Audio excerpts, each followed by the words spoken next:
안녕하십니까. 군용 클래스 군용쌤입니다. 자, 이번에는 지난 시간에 예고했던 대로 바로 6.25 전쟁에 대해서 살펴보겠습니다. 자, 6.25 전쟁이 왜 일어났냐? 수많은 말들이 있습니다. 하지만 6.25 전쟁의 배경은 일단은 좌우 대립입니다. 그러니까 우리나라에서 좌익과 우익의 대립 엄청나게 심화됐었죠. 서로 결국은 급기야 전쟁으로 치닫을 수밖에 없었다. 그리고 그 뒤에 미국과 소련이라는 나라가 우리나라 뒤에서 개입을 하면서 냉전 체제라는 것이 영향을 미쳤습니다. 미국과 소련의 군비 경쟁 이런 것들이 결국은 한반도에서 꽝 하고 터지는 전쟁을 야기할 수밖에 없었죠. 실제로 미국은 여기서 에치슨 선언을 발표합니다. 여기서 말하는 에치슨 선언은요, 미국이 방위선을요, 미국이 방위하는 방위선에서 한반도를 미국 방위선에서 제외합니다.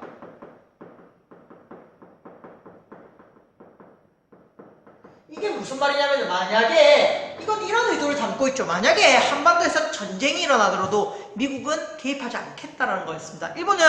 미국은 방위선을 일본과 필리핀까지로 규정했지 한반도를 넣지 않았다는 거예요. 자, 그러자 북한은 생각을 했습니다.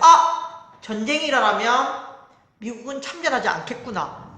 자, 그래서요, 북한이 기습 남침을 하면서 전쟁이 시작됩니다. 1950년 6월 25일 새벽에 이제 북한이 탱크 부대를 이끌고 이제 남쪽을 넘어오기 시작했던 거죠. 실제로 소련은 이 북한을 지원을 했습니다. 근데 스탈린이 말하기를 미국이 참전하지 않으면 지원해 주겠다, 뭐 이렇게 말을 했다라고 해요. 김일성한테. 김일성은 절대 미국이 하는 일은 없을 것이다, 이렇게 단언을 하면서 소련의 스탈린의 지원을 받아냈다고 하죠. 어쨌든 소련의 지원을 받은 북한은요, 기습 남침을 단행하면서요, 이제 우리나라는 서울을 빼앗기게 됩니다. 남한은 언제냐면 3일 만에 빼앗겨요.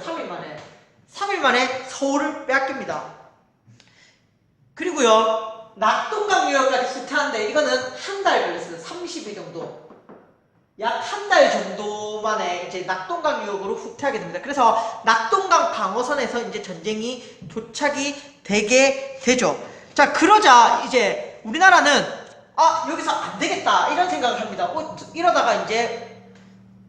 이러다가 자칫하다가는 이제 북한에게 모든 땅을 빼앗기겠다라고 하면서 미국에게 도움을 요청하고요. 미국은 자기 스스로 참여할 수 없었기 때문에 이것을 유엔에 또 문제를 상정해서요, 유엔 안전보장이사회, 그러니까 유엔 안보리에서 자, 한반도 문제 도와주자, 이렇게 해서 여기서 유엔 참전이 결정됩니다.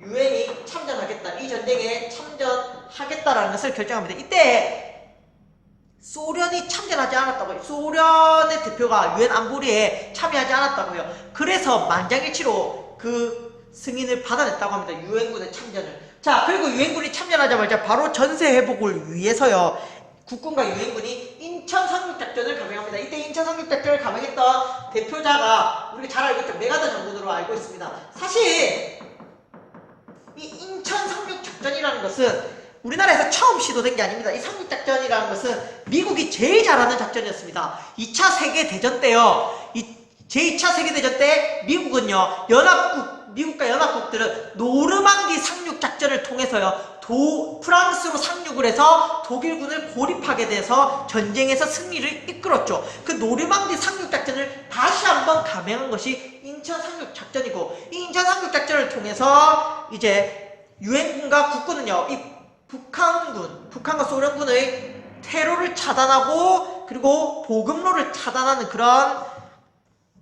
그런 쾌거를 이뤘을 뿐만 아니라 이제 전쟁이 곧 다양화됐게 됐죠. 이제 북한군은 이게 낙동강 전선뿐만 아니라 인천과 수도권 일대까지 다시 병력을 나눠야 하는 이런 상황에 빠졌기 때문에 이제 점점 북한군이 열세로 가게 되고 전쟁의 우위는 이제 우리나라 남한과 유엔군으로 국군과 유엔군에 오게 됩니다. 전쟁의 우위를 점하게 됩니다. 그래서 우리가 이제 드디어 압록강으로 진격하게 됩니다. 자, 압록강으로 진격하자. 여기서 이제 미국은 이제 고민에 빠집니다. 중국이 선언을 합니다. 만약에 너희가 여기서 한 발짝 더 진전하면 우리에 대한 위협으로 간주하고 전쟁에 참여하겠다.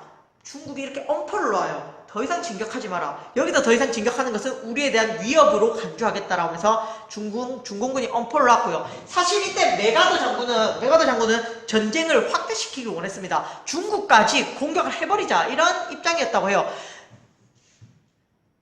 자, 어쨌든 이런 상황에서 중공군이 이제 결국은 참전하게 됩니다. 왜냐면 말을 안 듣고 계속 진격을 했겠죠. 그래서 중공군이 참전하게 되고, 그러면서 우리가 중공군의 참전으로 일사후퇴 알죠? 일사후퇴를 통해서 추운 겨울에 우리가 이제 드디어 점점 북쪽에서 남쪽으로 밀려 내려오게 됩니다. 이 중공군이 인해 전술을 활용해서요, 엄청난 대군들이 총알을 맞으면서까지 내려왔다고 합니다. 그러면서 점점 그 사람 숫자에 밀려서 우리가 이제 남으로 또 밀리게 되었죠. 자, 이 과정에서 뭐 메가더 장군은 이제 탄핵당합니다. 메가더 장군이 탄핵을 당합니다. 왜냐면 이제 전쟁 확대는 할 수 없다. 메가더 너 물러나라. 여기서 전쟁을 끝내야 된다.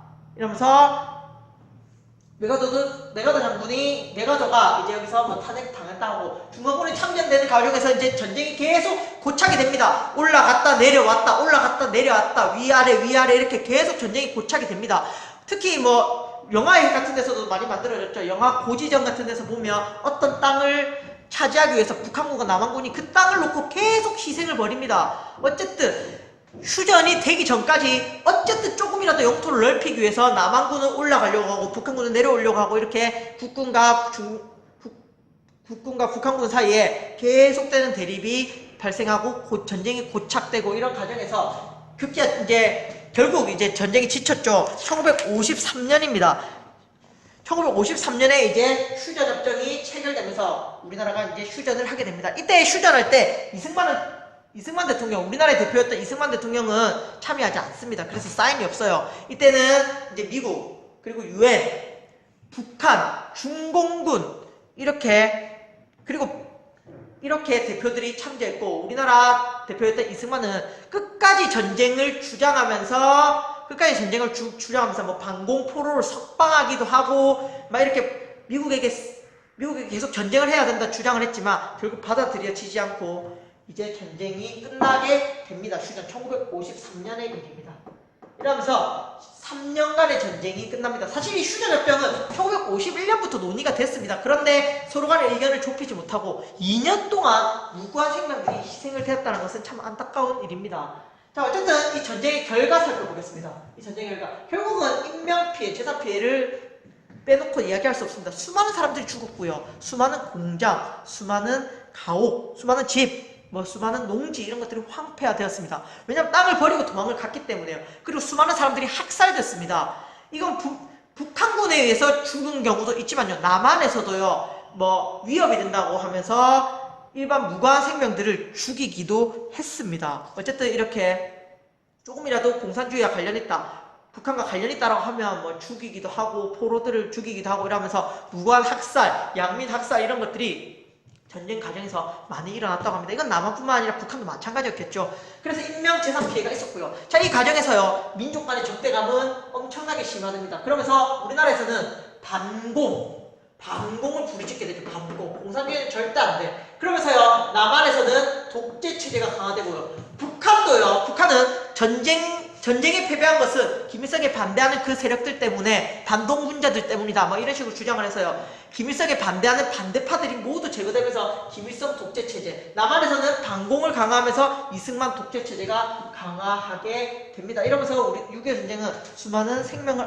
앗아갔고 우리나라의 역사 발전에 조금 후퇴하는 그런 안타까운 사건이었다라고 매듭을 지으면서 마무리하려고 합니다. 어쨌든 이러면서 이런 전개 과정이라든지 결과, 배경 이런 것들이 중요하겠죠. 결국 배경에서는 에치슨 선언, 그리고 영화에서도 많이 만들어집니다. 이 6.25 전쟁의 영화에서는 인천 상륙작전이라든지 일사후퇴라든지 중공군 참전이라든지 이런 모습들이 영화나 드라마에서 많이 나오니까 여러분들 우리 주변에서 잘 살펴볼 수 있습니다. 이런 아픔들을 잘 간직하고 다시는 이런 사건이 우리나라에서는 발생하지 않았으면 좋겠습니다. 우리나라 한반도에서 전쟁이 없었으면 좋겠다라는 마음을 가지면서 이 수업을 마치도록 하겠습니다. 감사합니다.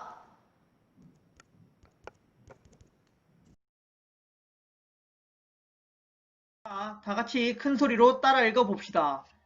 에치슨 선언, 냉전체제, 좌우 갈등 등으로 6.25 전쟁이 발발하였고 이로 인해 민족 간 적대감이 강화되고 많은 피해를 입었다. 에치슨 선언, 냉전체제, 좌우 갈등 등으로 6.25 전쟁이 발발하였고 이로 인해 민족 간 적대감이 강화되고 많은 피해를 입었다.